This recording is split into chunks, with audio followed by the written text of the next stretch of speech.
Okay. Sorry about that. All right. I always forget to record and then Hami gets mad at me.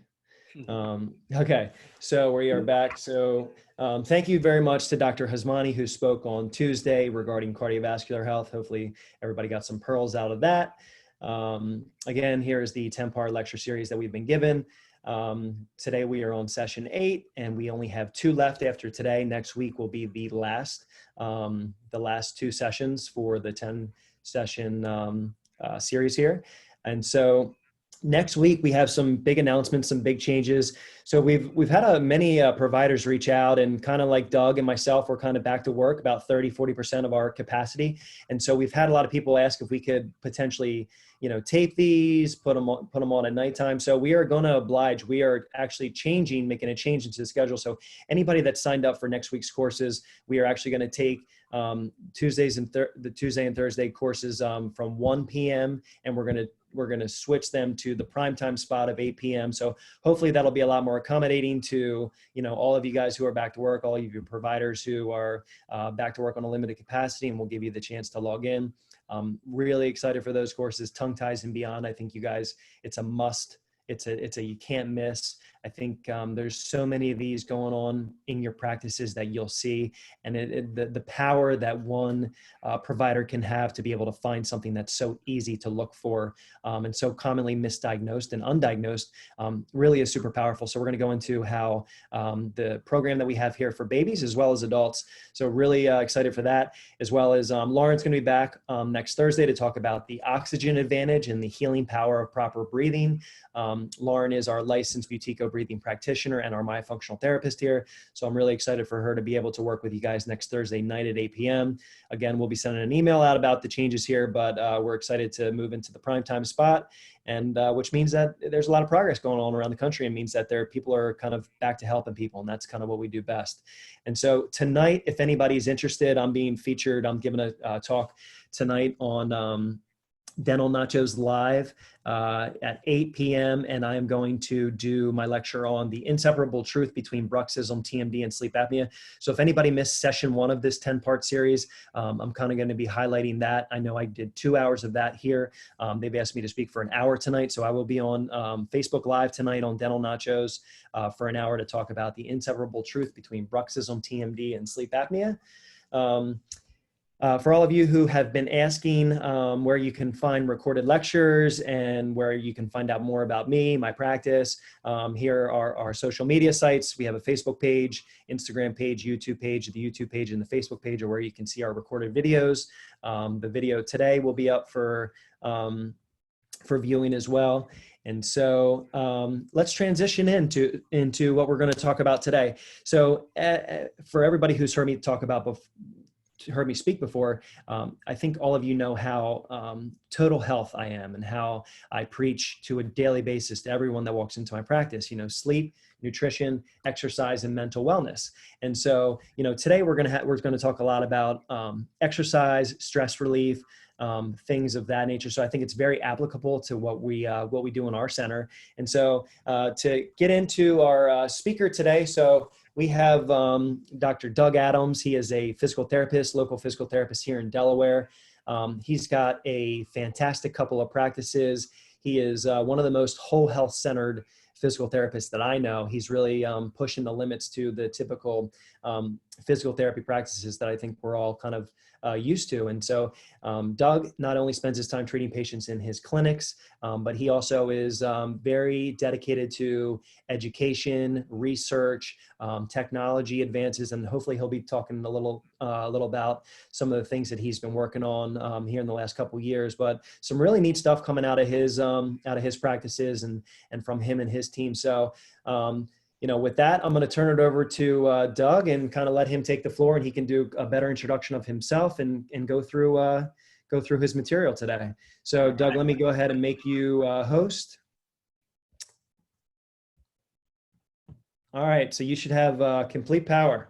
All right, thank you, Dr. Robertson. Appreciate it, and appreciate you all coming out here. This is fun, great time to get people together and utilize technology for that. I'm definitely a bit of a tech geek and love to see us utilizing that in uncharted times here. So as Dr. Robertson said, I do a lot of education. We teach courses all over the world, and my specialty is really in running. I do a lot with gait analysis. We created a 3D system, and when we track and analyze runners, and we work with anywhere from amateurs up to some of the top professionals, and work with them to get their running form proper and make sure that they're reducing the risk of injury and maximizing performance. So what I'd like to do is when I teach courses, I really like to know who we're talking to and what you're really interested in. So if you guys are able to, either in the chat section or the Q&A, I'd love you to introduce yourself, like your profession and maybe something that you're looking to get out of today on the topic of really letting exercise relieve stress and promote this health and wellness. So if you can, or if you're interested in getting some individual stuff out of there, let's go ahead and have you guys put some things in the comments while I introduce myself a little bit more and start to talk about that. So while you guys are doing that, I'm going to share my screen. And I'm going to pull up just a little bit of a presentation here. Okay. And good. All right. So let's make sure we got all that. And I'm going to look in the chat to see if we still have anybody. Is anybody posted in the chat yet? Looking to hear from anybody if they're interested, or maybe the Q&A here, putting some questions in there. So a little more background while you guys are putting some of those things up so that we can make sure that this is meaningful to you guys today. Exercise has always been a part of my life, and definitely something that is a big role in stress relief. And I think that a lot of us, from my understanding, are probably practitioners in the medical field. And it's really hard sometimes to practice what we preach, because we're always helping other people out, and we're really focusing on how we can get other people to be healthy and how we can get them to be successful at what they're doing. And at the end of the day, there's only 24 hours.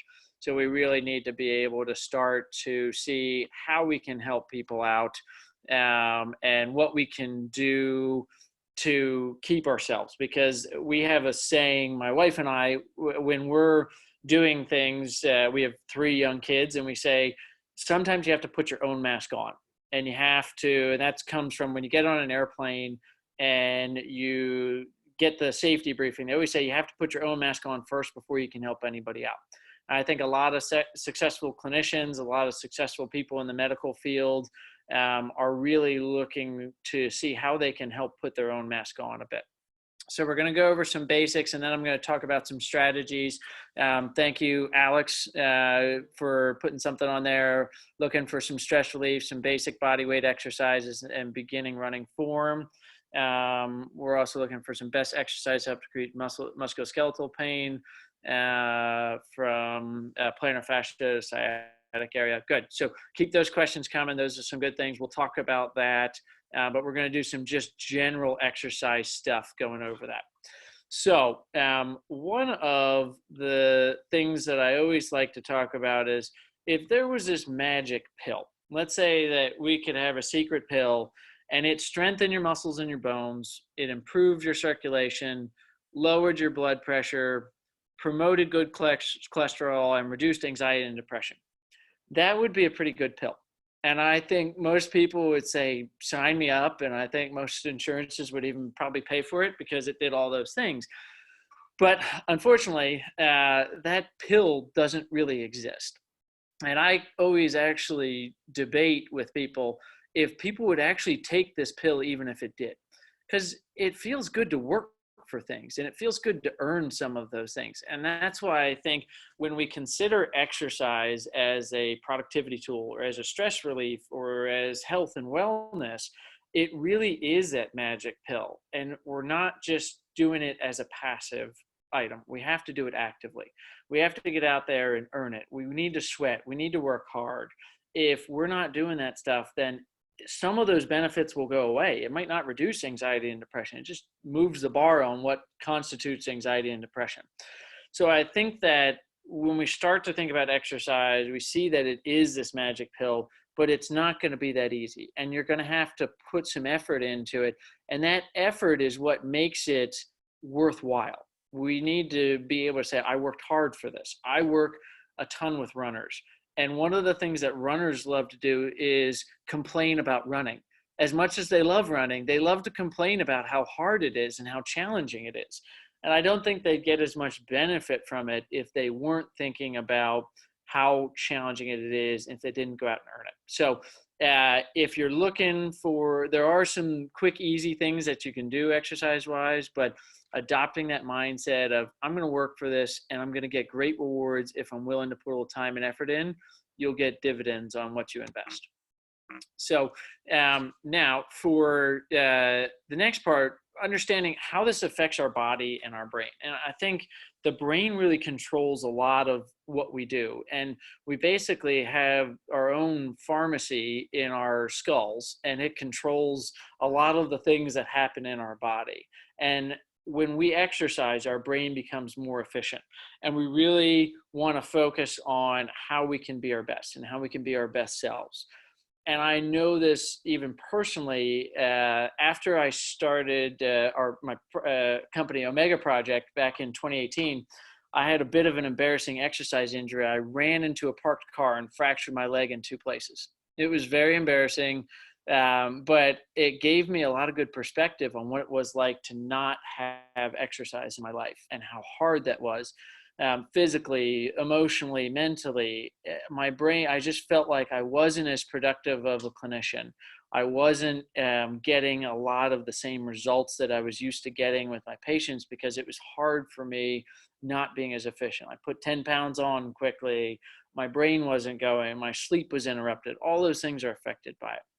So what we can see is your brain really benefits from exercise. And this is a great way to reduce stress hormones, adrenaline, cortisol levels, all of those are lowered with cardiovascular exercise. And then we can really focus on how that cardiovascular activities, and this, I'm a running guy, so I'll use running as an example a lot here, but there's other forms of exercise. If you're a cyclist, if you like to go on hikes, if you like to canoe, there's lots of different things that you could do for exercise.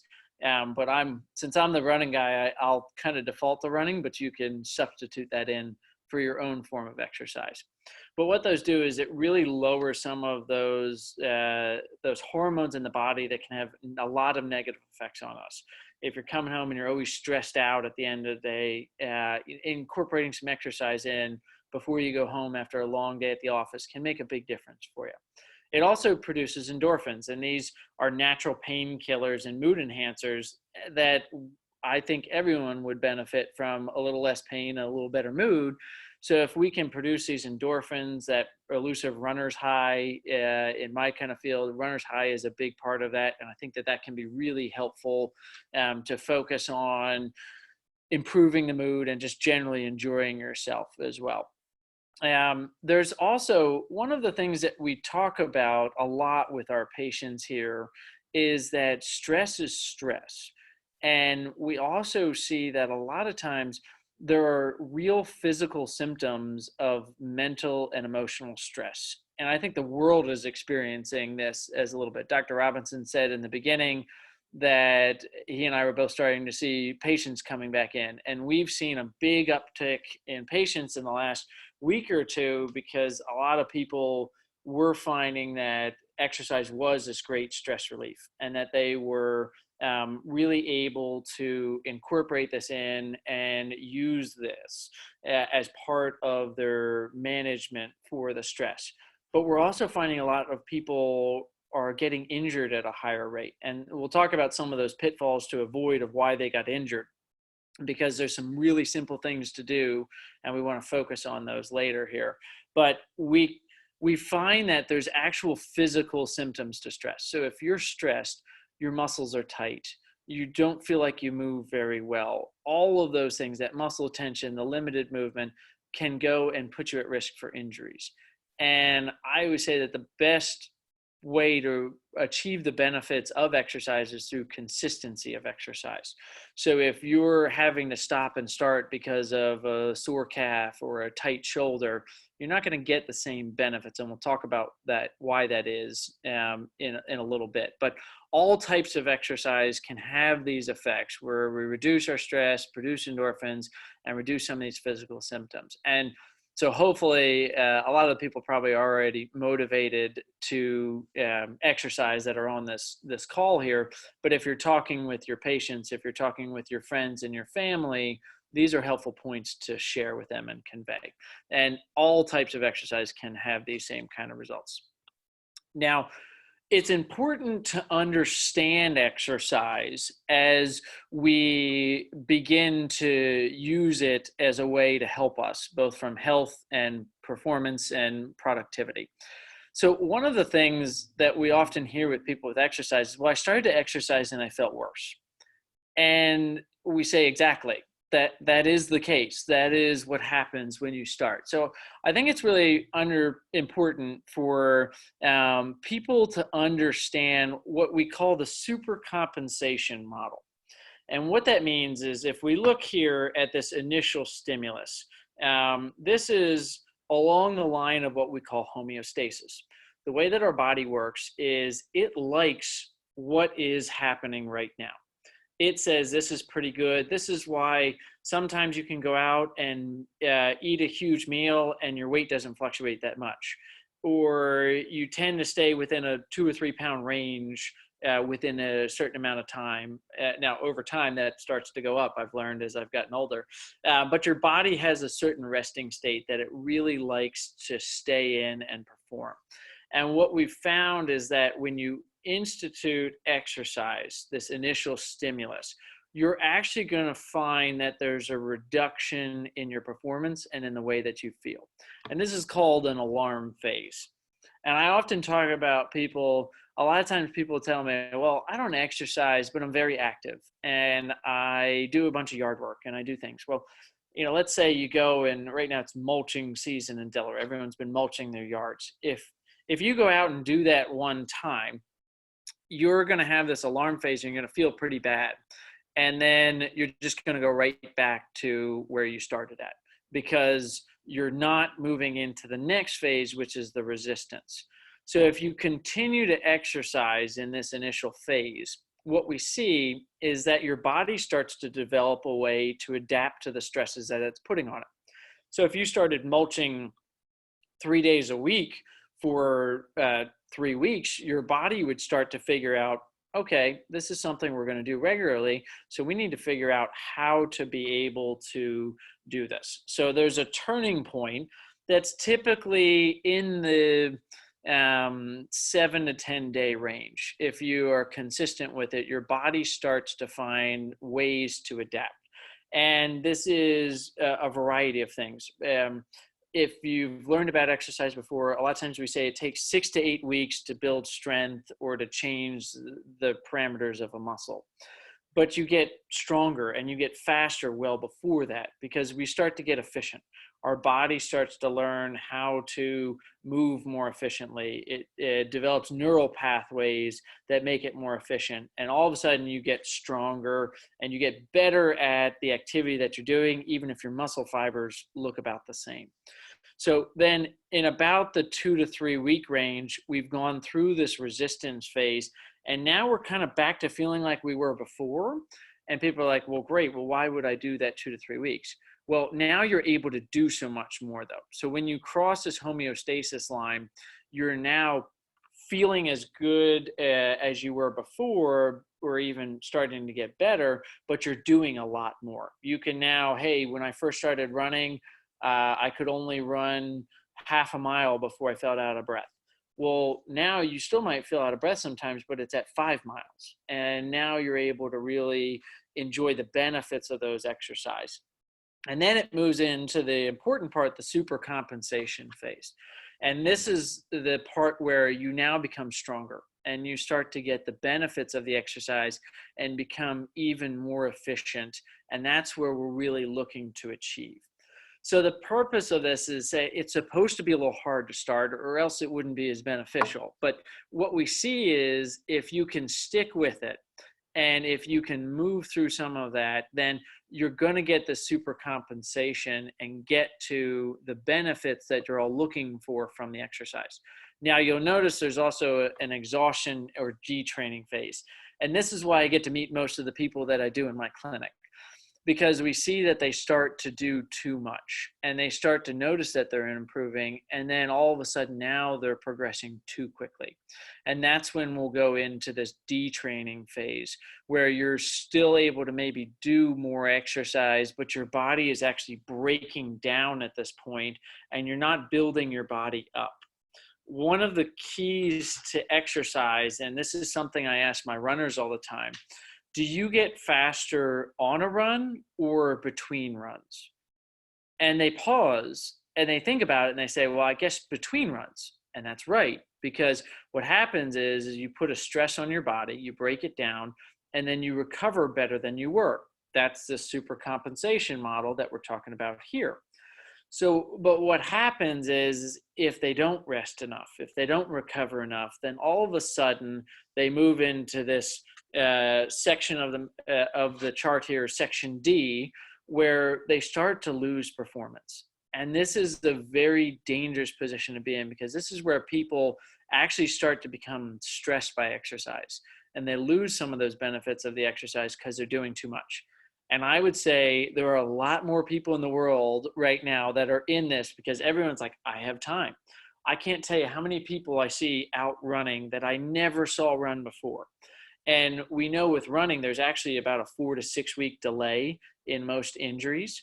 And we see that we're noticing that 4 to 6 weeks into this, we're getting a lot more calls of like, I started running again and I'm hurting. And it's because they didn't do some very easy things that could really easily prevent moving from this C, staying in the phase C, where we keep compensating and keep moving upwards to where we go into a detraining phase.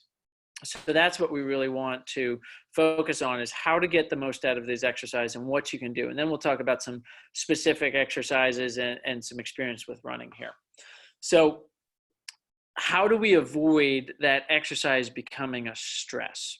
Because let's face it, if you start to have a pain, if you start to feel like exercise is a chore because you're doing too much, those are signs of overtraining. And that overtraining doesn't give us the same results that we're really looking for. So what we see with this is we really want to avoid the biggest mistakes. And these are some of the things that I've seen, and some of the things that the literature really supports, is how we can avoid some of the pitfalls of exercise. And the first point is plan recovery like you plan your workouts here. And I think having talked to Hami and Dr. Robinson and having conversations with them, I think they would certainly agree that far too often what we do is we start to plan I'm going to train for a marathon. I'm going to compete in the CrossFit Games. I'm going to do whatever you want to do. They put a training plan together, but they forget to put a recovery plan.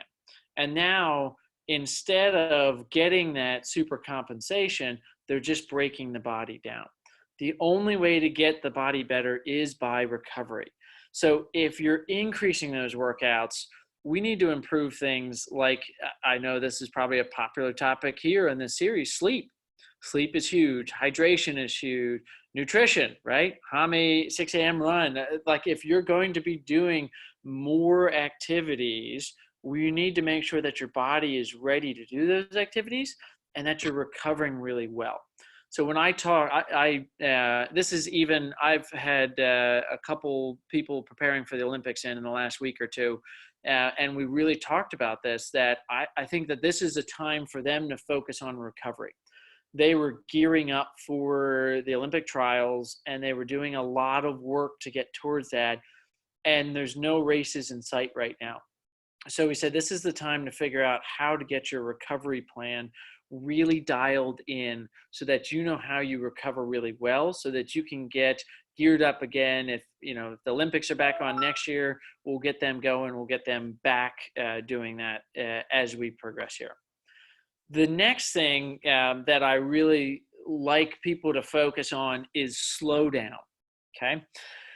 With running, this is very important, but I would say the same thing for weightlifting, doing any activity here, biking. Slow down. Most people get injured because they do too much too soon, and they're doing it too fast. So there's some rules with running generally, and these are some of those universal rules. You've probably heard of the 80-20 rules in the past, but about 80% of your running should be ridiculously slow, like very slow. And we see most people come in to see us for injuries because they're running too fast all the time. If you're familiar with training zones, there's 5 training zones commonly used, but in the 5 training zone model, zone 1 and zone 2 are these nice cardiovascular ones where it's like if you were a car, you'd be focusing on your miles per gallon. Zone 4 and 5 are the high intensity, you're doing tempos and sprints, and we see that that is where you're working on your horsepower. But what most people do is they're just burning their engine out because they're in zone 3. They're not running slow enough to be efficient, but they're not running fast enough to actually get faster. And what they do wind up doing is getting injured. So that's why we say we need to have what's called polarized training. Polarized training means each workout has a purpose. When you're supposed to run slow, run slow. When you're supposed to run fast, run really fast. I can give you an example of my own experience with this. I coming out of PT school, I didn't know a lot of these concepts, and I was young enough that I could get away with, all right, I'm just going to run fast all the time. So if I was running, I would never run slower than a 650 mile. So if I went out for 10 miles, I would run 650. If I went out for 4 miles, I would run 640. But I always wanted to run below 7-minute pace because for some reason runners have short-term amnesia and they can never remember that they actually are faster than they think they are. So I was doing this, but I wasn't getting great results, and I was plateauing, and I was starting to get a lot of injuries. And then I switched to this slowing down, and I went to running 940 pace for my first long run, where I switched to heart rate zone training and did a lot with that. And I felt like I was almost running backwards comparison to the pace that I was running. Not that that's a slow pace. It just felt very different for me. But then what happened over about 2 or 3 months, at a much lower heart rate, I was now running 710 miles, where my heart rate was in the low 130s to maybe up to the high 130s, where before I was running 175, 180 and just beating my body up. And I dropped down, my 5K time dropped into the low 17s, where I was always struggling in the high 18s. And I got much faster because I slowed down. So I think no matter what activity you're doing, especially if you're looking to use running, and a lot of people are right now looking to running, I think that we should really slow down. And I think that we should get out there, let our body adapt to it, enjoy some slow running. And then when it's time to move, get out there and move. It's fun, and you'll be recovered and you'll feel much better. But make sure that the recovery is at the top of that. Now, the next point is switching it up. We talked about that sometimes people get into that super compensation model, and then they start to go into the detraining. Our body likes variety when it comes to exercise. So when you're doing exercise, we should look at about 4 to 6 week blocks. There's a concept called periodization. And periodization is a method where you're looking at smaller cycles throughout the year of what your focus is. So if you're training for a marathon, you might have a block of time that you do what's called base training. And this is low intensity, longer duration, where you're trying to get your volume higher. And then as you get closer to your race, you might start to do a build where your volume backs down a little bit as far as duration, because the intensity goes up. Remember, volume is intensity times duration. So we have to consider both of those factors. So if you're going up in volume in one phase because your duration is going up, you have to back down the duration a little bit as you increase your intensity. But what that does is it uses different muscle groups, it uses different activities. This is a big one for weightlifting. I'm a huge advocate for strength training for all my runners. One of the things that we say is you need to be fit to run, not run to be fit.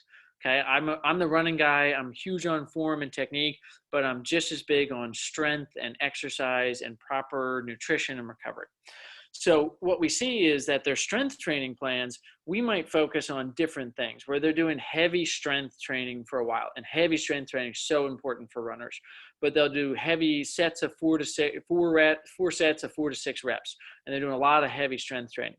And then they might switch it up and they might go into power phase and plyometrics, and they're doing more rate of force production.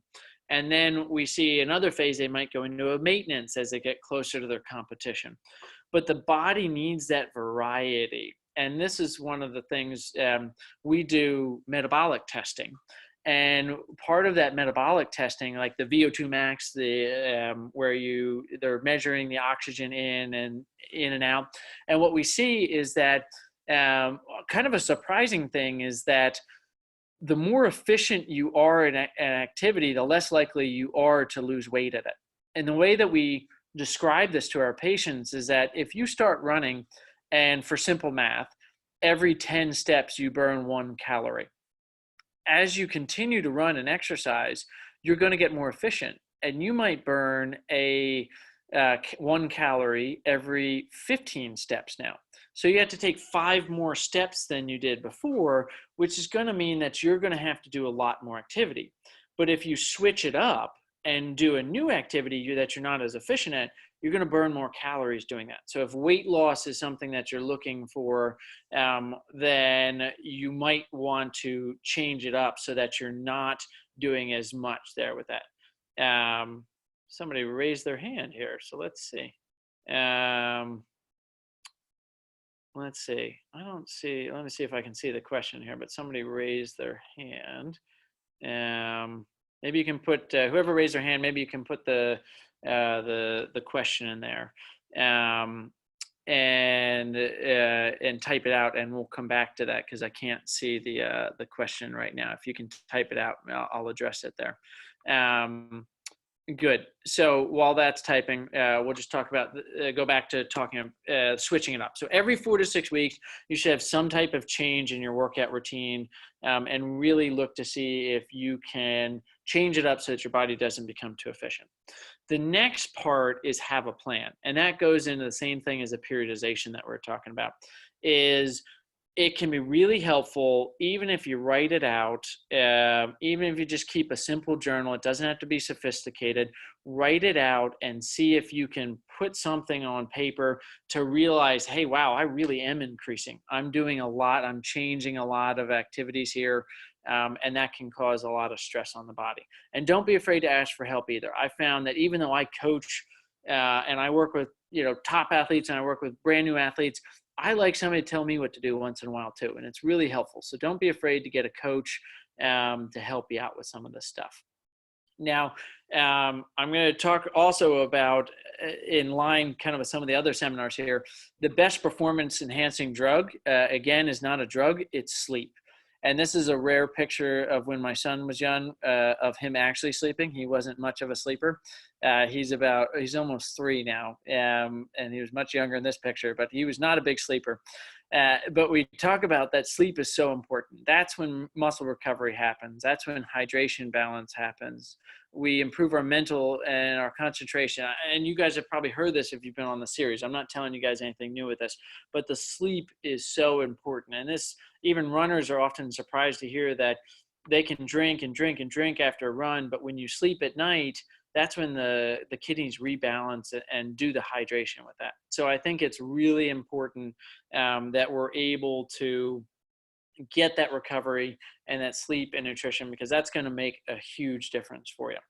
So those are some very general things just about exercise. And those are some of the common pitfalls that we have often seen as a barrier to getting the most out of exercise, or a reason that most people wind up seeing me here. So now I want to go and start diving into some of the questions, and a lot of the questions are around, hey, what specific exercises can I do, or how can I get started with running? So we'll talk about a little bit of those here. So the first question was, I'm a dentist. In 1 year of practice, I had past trauma to my left knee, and now when I walk or run for longer than 15 minutes, I have lower back pain on the right side particular. So any warm up or cool down or exercises for your lower back here. This brings up a really good point. The biggest predictor of an injury is a past injury often. So I think it's really good to look for some individual ways that you can address some of those things. The body is really good at compensating, and it doesn't exactly give you a memo. What it does is it just moves to the path of least resistance, and that works until it doesn't. So you might be, if you injured your knee here and you're having back pain, are you using the hip a lot more because the knee isn't doing as much? And so something you can do, I'm a big fan of foam rolling before activities. It can be a good way to loosen up. We have like some hip dynamic warm-ups that we do, but we also have people focus on just their movement. One of the things that we have people do, and you guys can try this at home even while we're talking, but we have 5 fundamental movements that we check in everybody, and we feel that everyone should be able to do this. Those 5 fundamental movements are, you should be able to, keeping your knees straight, bend down and touch your toes. Then you should be able to put your hands on your hips and lean back, and your shoulder blades should clear your butt, and your hips should clear your toes. Then we feel like when you stand up and rotate, you should be able to rotate so that you can look at a mirror behind you and see the lead shoulder opposite of the direction that you're looking at. You should be able to balance for 10 seconds with your eyes closed on one leg. And then you should be able to squat where your thighs go beyond parallel to the ground. So those are like 5 fundamental movements that we do with a lot of our patients, a lot of our runners. And if you can't do some of those, I highly recommend you figure out why. Those are just a large screening tool. That if you can't touch your toes, that doesn't mean that you have tight hamstrings. You could have limited mobility in your back. You could have tight ankles. You could have poor core strength. There could be a lot of different things that you could be doing. And I think that finding individual exercises is really helpful, because I'm also a minimum effective person. I think sometimes, like before I go for a run, I do those 5 movements. And if I can't do one of those, I spend more time warming up. If I can do all of those, then I'll be able to do a shorter warm up. So I kind of have some key exercises that specifically focus on, if I can't touch my toes, I might do a little more foam rolling, or I might do some back exercises. So looking at some of those is important there. So those are good ones here. Now let me go back to the chat and see some of the other things people were looking for, and please continue if you have any other questions here. Basic body weight exercises and beginning running form. This is for Alex. He was the first one to post that question. Body weight exercises are great, and I would say, always a caveat of make sure you're healthy and you're able to do those, liability standpoint. But I think that body weight exercises can be really good and challenging. One of my favorite body weight exercises that I get a lot of people to do, and again, something that you can try on the webinar, is you can do a single leg sit to stand. So most of us are probably sitting in a chair. So if you'd like to try this, only do this if you're healthy enough to do so, please. The person with knee trauma may not want to do this. But a really good exercise is seeing if you can do 7 times, can you go from sitting to standing without using your hands and just one leg? So basically, can you go from a sitting to standing position without really pausing? You can let your butt touch down on the chair, but see if you can do that 7 times. And if you find that your knee is really wobbling in or you're having a lot of trouble, or if it's much more challenging than you think it should be, that's a great body weight exercise. I'm also a big fan of exercises that are incorporated in your everyday life. For example, I balance on one foot with my eyes closed when I brush my teeth every night. It works on balance. I don't have to take any extra time out of my day. You guys might be able to see I don't have a lot to do in the shower.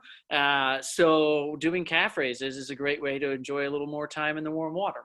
So I do those types of things that really make a big difference in getting those exercises in. And this single leg sit to stand is another great way to strengthen your lower body, work on your control, your balance, and your mobility. And if you're having trouble with it, you can do what I call the kickstand. So take one leg, and then one leg that you're going to stand up with, take your other leg and put it out in front of you so that your heel is on the ground with your knee straight. And that'll give you a little extra balance there so that you can do it a little easier until you get the form down right.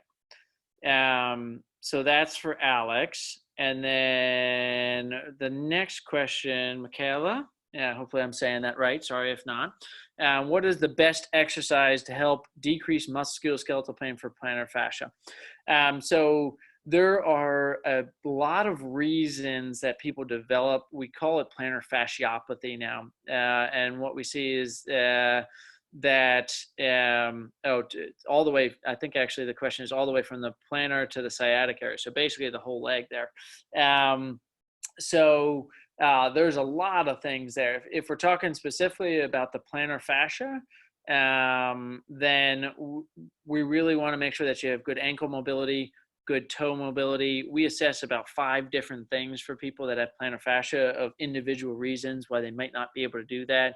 You should have good control. But I think a lot of those pain and the fascial type pains actually come from a lack of strength and stability, because our body's response to a lack of stability is that it stiffens up. Hundreds or thousands of years ago, we didn't have splints and immobilizers and crutches. What we did is our body figured out how to just contract all the muscles to immobilize a leg so that we could still run away from that tiger that was chasing us. So now our body hasn't really learned how to undo that. And if we sense that there's a lack of stability or that there's pain, it tenses up.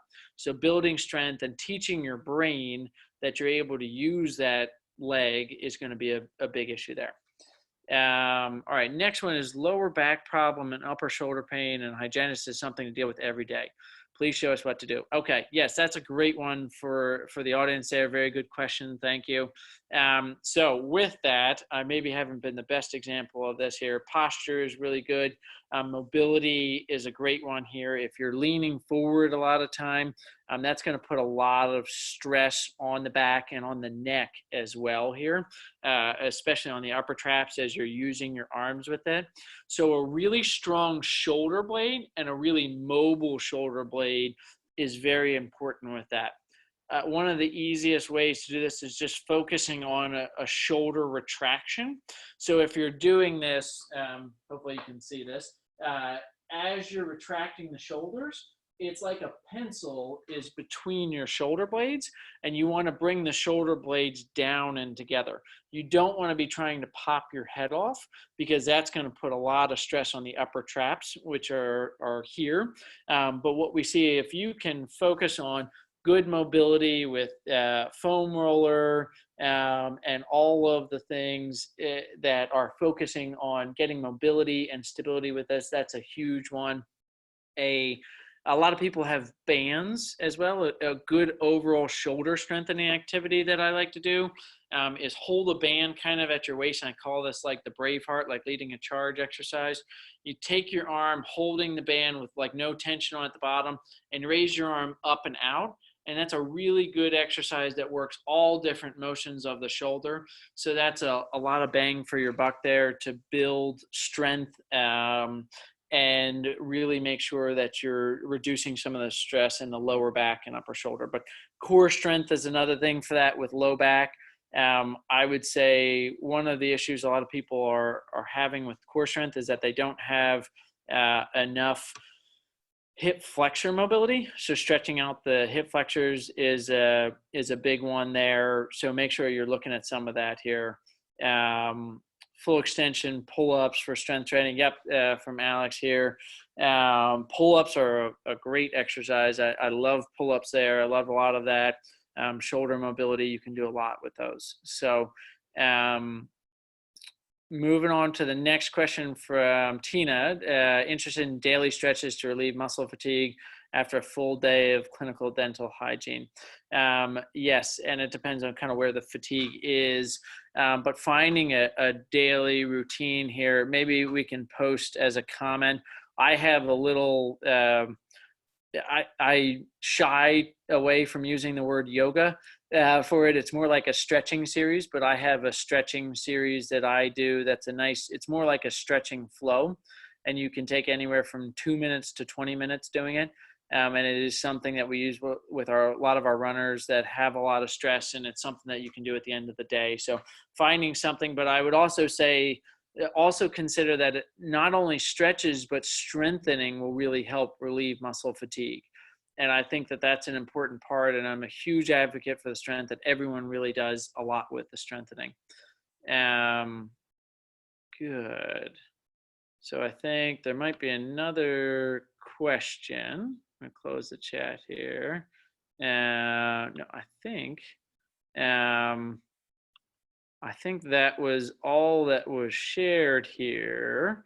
So, we just got another one here. Robert Collins, pediatric dentist and longtime competitive cyclist. Very good. A lot of triathlon history. Elite Masters Division cyclist, and been an elite cyclist for the past 28 years.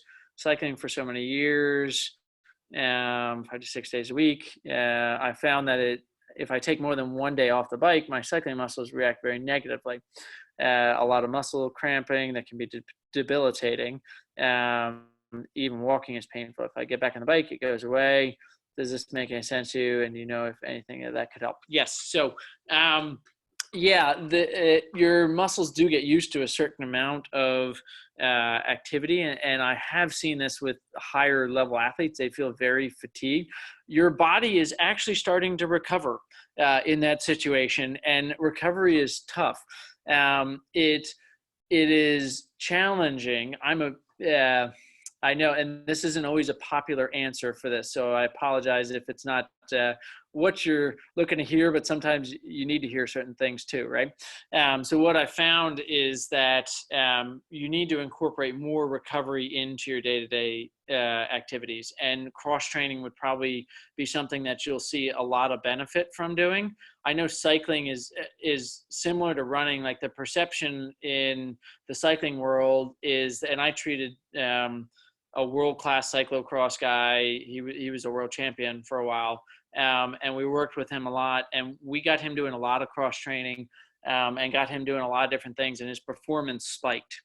I think that what happens is your body is so used to the breakdown of the activity that you rely on some of the biking to probably relieve some of the muscular stress. And then when you stop doing it, you take that recovery day, it's almost like withdrawal, and your body is revolting against you. But I'd encourage you to start to take more rest and kind of push through it. When I have a lot of, like, the Olympic athletes I was talking about earlier, they felt very fatigued when they first started doing the recovery weeks and when they first started doing more recovery, but then they showed signs of great improvement. So with cross training, one of the things that I really quote, there's a really good study that looked at 10K runners, and they found that with the 10K runners, they ran on average like a 40-minute 10K. They had half of the group run an extra hour a week, and then they had another half of the group bike an hour a week. And the group that ran an extra hour a week improved to like 39:20s, which is a good improvement, 40 seconds on a 10K. But then the group that did the cycling was like 38:12. They improved much more. So, Robert, I think that you could probably benefit from finding some type of active recovery method, whether it's going for a swim on the off days, doing a long walk. You need something to help with active recovery. But I think you'd actually probably find that you'll get a lot more gains. When we talked about that excessive that detraining type thing and the need for the variety, I think you'll find big gains with that. But I know that that's a big shift in the cycling world. So that might be a tough answer to swallow, but I think it would really make a big difference for you. Yeah, good question though. Thank you. All right, and let's see here. I think, oh, here we go. Hand and wrist fatigue caused by scaling teeth for 8 years. What do you do to prevent arthritis here? Okay. So hand and wrist fatigue, yes, that is definitely something you will see a lot of here. My profession as well, we're very hands-on. We do a lot of manual therapy, so we get a lot of that. So with that, I think that having actually good shoulder strength and good posture can make a big difference with this, where you don't have to articulate at the hand as much. If you can use the shoulder a bit more for that, and having a variety of ways to do things. The best posture is your next posture, meaning if you can change up how you're doing things a little bit, it gives you a chance to let something recover and function better here. So I think that there are, you can do hand strengthening, and by all means do the hand and forearm strengthening. Again, you kind of notice a theme here, big into strength, but the strength really will help. Strength also helps with bone density. So doing some weight bearing activities, whether that's some push-ups, or I'm working on some handstands right now here, which has been a fun COVID-19 challenge for myself, but working on weight bearing activities and strength will really build up the muscles, which are going to help the joints, because a lot of the arthritis and issues that we see are because you don't have the strength and you're relying on the passive structures, ligaments, tendon, cartilage, to absorb the force, when you could be doing that much more with strength. So a lot of, simple wrist flexion, extension, doing those things. Yeah. Yes, the test from Tina. Yeah, so the tests are touch your toes. Yep. Balance on one leg with your eyes closed. Squatting. You want to be able to squat so that when you go down, your thighs go below parallel. And when you do that, you don't want to lean far over. Like when you squat, your shins and your back should be in parallel. If you get all the way down, you don't want to be looking at your shoes when you do it. Then the next one is a rotation test, where if you stand in front of a mirror and put your feet together, you'll rotate and look at the mirror behind you. And if you're rotating to the right, you should see your left shoulder. And if you're rotating to the left, you should see your right shoulder. So what we see here is that so we've got toe touch, the back bend is the other one. So hands on your hips, lean back as far as you can, and you shouldn't get any pain with that either. Rotation, balance, and squat. So those are the 5. Yeah. Good. We got about 5 minutes left. I don't know if there's any closing comments or any other final questions here. But I think.